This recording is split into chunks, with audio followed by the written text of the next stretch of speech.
A very good morning, my dear students of class 7. Once again, welcome to the online classes. Today, in chapter 2, that is Kingdom Classification, this is the fifth part, and in this video, we'll be learning about Kingdom Plantae and Kingdom Animalia. In Animalia, we'll be studying about the vertebrates and invertebrates, and today we are going to cover the vertebrate section, including 5 classes: Pisces, Amphibia, Reptile, Aves and Mammalia. So in this video we'll be learning about classes Pisces, Amphibia, Reptilia, Aves and mammals. So starting with Kingdom Plantae or plant kingdom. So all the members of this plant kingdom, they are eukaryotic. That means they have got well defined nucleus and they are multicellular. That means they are made up of many cells. This kingdom includes red, green and brown algae, bryophytes, gymnosperm and angiosperms. So I'll not be discussing about all this. You'll be studying in the higher classes. So let us talk about the features, the characteristics of Kingdom Plantae. They have a distinct cell wall which is made up of cellulose. So now look at this plant cell. Okay, so this is a plant cell, and this, the dark green boundary, is the cell wall which is made up of cellulose. They have a well defined nucleus also. So here you can see the purple one. This is nucleus, the control center of the cell. Now the plants are called autotrophic. That means they can make their own food by the process of photosynthesis. So they produce food. Plants undergo both sexual as well as asexual reproduction. That means they can reproduce by both these modes, sexual and asexual. They store food as starch. All the trees, shrubs, herbs along with algae come under this kingdom. Shrubs are very small, herbs are very small, shrubs are medium sized plants which has got bushy appearance, and then trees are tall with main trunk and branches. So here we'll see one example of a tree. This is mango tree. So now there is a season of mango, so this is a mango tree. So all the trees come under this kingdom, that is Kingdom Plantae or plant kingdom. Then comes the next one, that is Kingdom Animalia or animal kingdom. This also has multicellular animals, including human beings, you and me. We are the part of animal kingdom or Kingdom Animalia. All vertebrates and invertebrates belong to this kingdom. So later on I'll tell you who are vertebrates and who are invertebrates. Their main features are they don't have cell wall, just like plant cell, they don't have cell wall, and pigments for photosynthesis. That means they don't have chlorophyll, which is a green pigment. So they lack this pigment and hence they cannot prepare their own food by photosynthesis, and we call them heterotrophs. Plants are called autotrophs and animals are called heterotrophs because we depend on plants for our food. Basically, they are classified into 2 groups on the basis of absence and presence of backbone or vertebral column. The animals which are without a backbone, they are called invertebrates. Their body is soft and delicate. Insects, aquatic animals, worms, all these are invertebrates. They are divided into many phyla, which we'll be studying in the next video.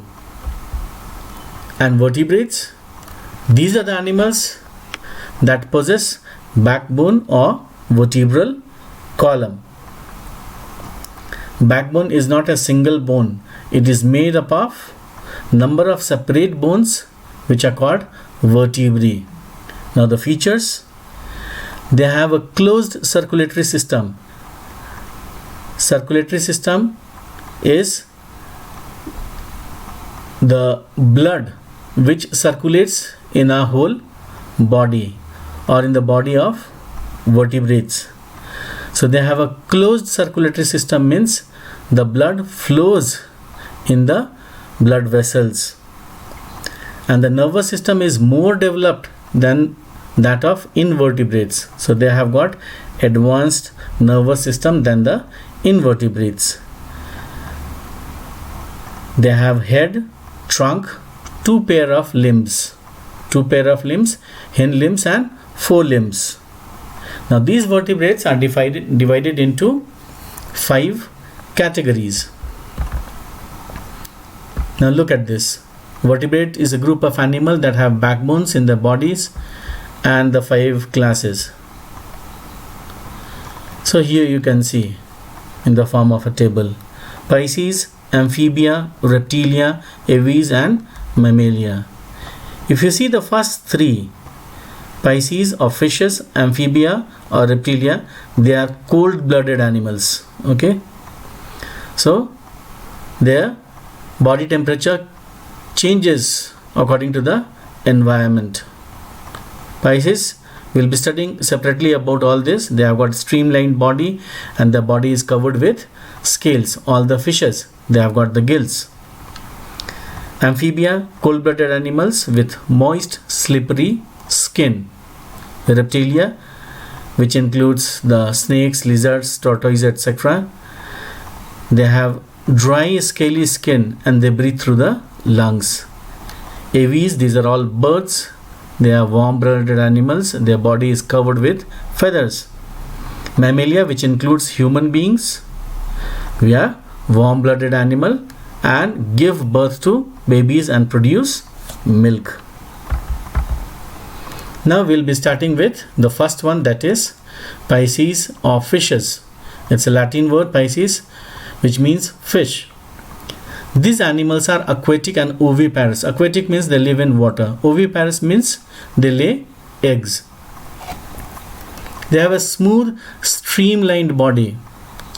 Smooth, you know. Streamlined means it is narrow at the front and rear end. Both the sides, if you see, in the front and in the rear, at the back, they are narrow.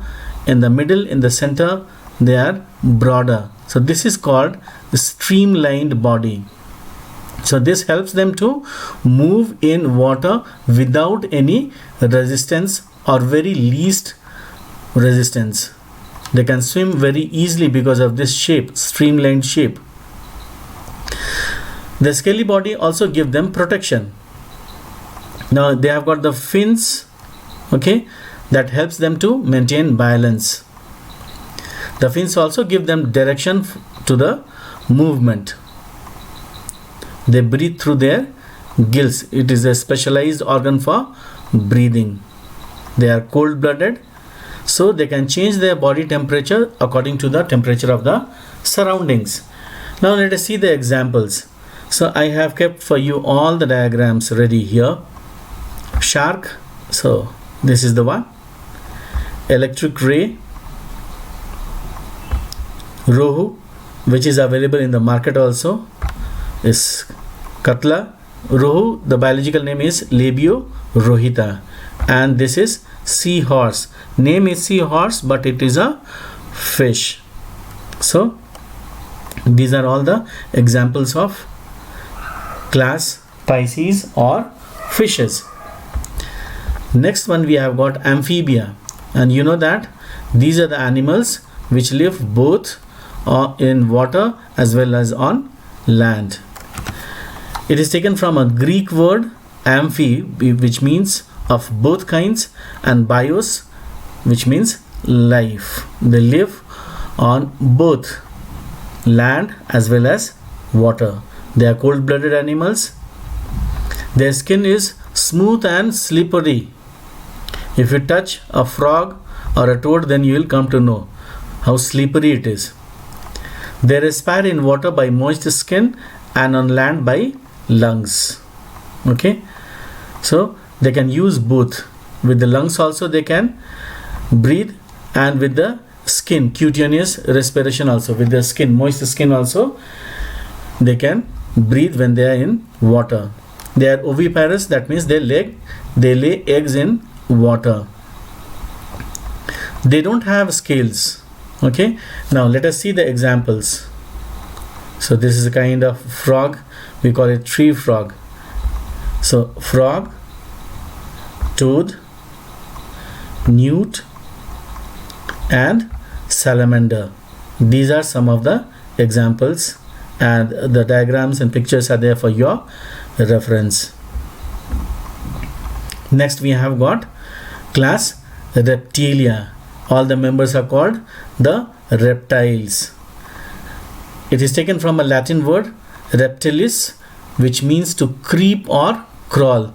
So these are the animals which creep and crawl. They are cold-blooded, and most of them are terrestrial.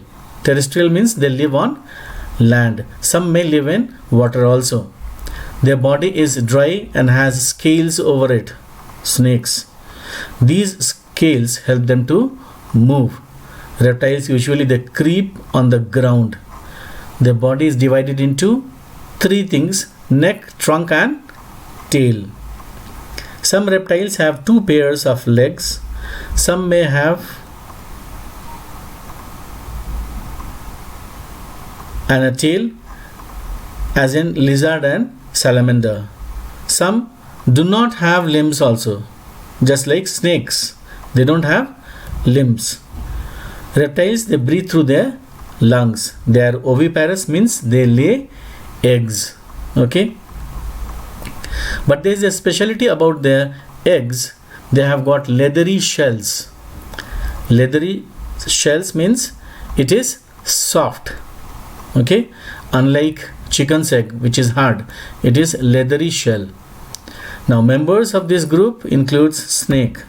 So such a beautiful snake is there. Okay, then you have got tortoise, lizard, crocodiles and alligators. Okay, so all these belong to class Reptilia and are called reptiles. Next we have got aves, or the birds. It is taken from Latin word which means birds. The member of this group are commonly known as birds. They are flying animals. They fly in the sky. Unlike the previous three, they are warm-blooded animal, so that their body temperature remains constant regardless of change in the temperature of their surroundings. Whatever temperature is there in the surrounding, that doesn't make any difference. Okay, their body temperature remains constant, same always. They don't change. The body of aves is divided into head, neck and tail, and the body is covered with feathers. You must have seen the birds with the feathers. They have two pairs of wings for flight. In birds, forelimbs are modified into wings, while the hind limbs are used for perching, swimming and walking. Our forelimb is converted into hands, theirs into the wings. Okay, so with the wings they fly, and with the hind limbs they walk. They swim also. Some of the birds can swim just like duck, and they perch. They hold the branches of the tree so that they don't fall. Each foot has 4 toes. They have got very light skeletons, as their bones have large air cavities. In the junior classes you must have studied that they have hollow bones which help them to fly. They do not have teeth but have horny beak. Oviparous animals, that means they lay eggs, but their shell is hard. Now members: pigeon, kiwi, penguins, kingfisher, ostrich and dodo. Okay, so all these are here. Dodo is an extinct animal. Ostrich is the bird which doesn't fly. Okay, now we have come to the last one, the fifth one, class Mammalia, or the mammals, including humans. Mammalis is a Latin word which means of the breast. These animals, they have got mammary gland. They are the warm-blooded animals with hair on their skin. So some animals, they have got hair on their skin, some may be having fur. Okay, and they have a specialized set of teeth. Most of the animals, they have got external ear, just like us. We have got nose and teeth, and we have got a pair of lungs to breathe. Now unlike others, we are viviparous, not oviparous. Viviparous means we give birth to the young ones. We give birth to the babies, not the eggs. They are the only animals that produce milk. So that is the specialty of mammals. They produce milk. The mothers, they produce milk to nourish their babies. They feed their young ones with milk. They are also called milk producing animals. Human beings belong to class Mammalia. Examples, if you see, starting with the best example is humans. Then we have got kangaroo, bear, elephant, platypus and giraffe. So you can see all the diagrams: man, kangaroo, bear, elephant and giraffe. What is missing here? That is platypus. So it is a very special mammal. So one more slide is there for this. Duck-billed platypus. So something new for you. It's the only mammal that lay eggs. Okay, unlike other mammals, it doesn't give birth to the young babies, it lay eggs, but it differs from other mammals. Why?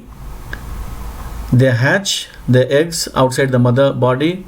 The female platypus incubates the egg for 10 days, and it releases milk through the pores in the skin and feed newly hatched young ones. That means though they lay eggs, but they feed their young ones with their milk, and they can also swim in water. So these are the rare diagrams of duck-billed platypus. Here you can see swimming in the water. Here you can see the eggs of duck-billed platypus, and here you can see the young ones, and the platypus is feeding them with their milk. With this, we have come to the end of this video. Let's stay home and let's stay safe. Have a good day.